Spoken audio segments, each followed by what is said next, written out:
Wara li l-Pulizija sabet 118 l-immigrant jgħixu f'razzett tal-baqar u li minn fuqhom sit ir-razzett kienet jagħmel tħul ta' aktar minn 10,000 euro fix-xahar, il-Pulizija komplet tinvestiga l-każ.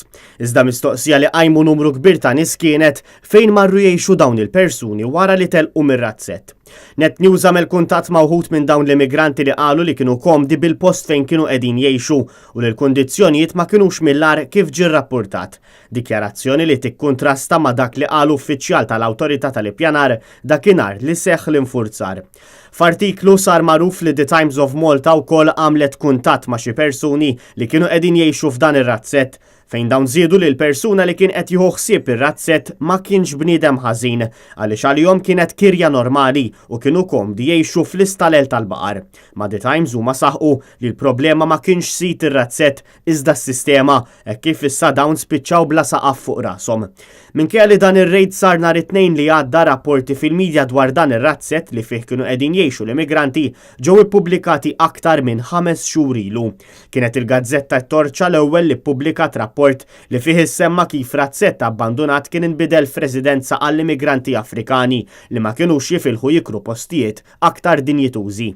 Skont l-informazzjoni żvelata, jingħad li dawn l-immigranti ġew Malta mill-Italja u jisħqu li kellhom id-dritt li jiġu f'pajjiżna minħabba l-permess mogħti mill-awtoritajiet Taljani, dak li bih setgħu jibqgħu Malta għal perjodu ta' 3 xhur. Sorsi li tkellmu ma' Net News qalu li legalment dawn il-persuni se jkollhom jitilqu minn Malta appena jispiċċa t-terminu ta' 3 xhur kif inhu stabbilit miż-żona Schengen. Jidher ukoll li minħabba li dawn il-persuni ġew b'mod legali f'pajjiżna, l-Istat ma kienx obbligat li joffri akkomodazzjoni alternattiva, però xorta waħda dawn l-immigranti ma jistgħux jaħdmu f'Malta.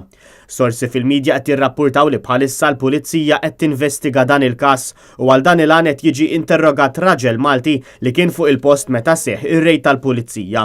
Dan sabiex isir magħruf x'inhi r-rabta tiegħu ma' dan ir-razzett li fih kienu qegħdin jgħixu dawn il-118 persuna f'kundizzjonijiet xejn dinjitużi. Min-naħa l-oħra, il-ġurnal The Times of Malta qed tirrapporta li hemm possibilità li ma jitressaq ħadd il-qorti brabta ma' dan il-każ ta' razzett tal-baqar li jintuża għal skopijiet illegali. Dan il-każ ta' razzett tal-baqar ma kienx wieħed iżolat dwar is-sitwazzjonijiet li qegħdin jispiċċaw fiha numru ta' persuni. Anzi, numru ta' artikli pubblikati minn Net News jiġdu ritratti ta' nies jorqdu barra fit-toroq.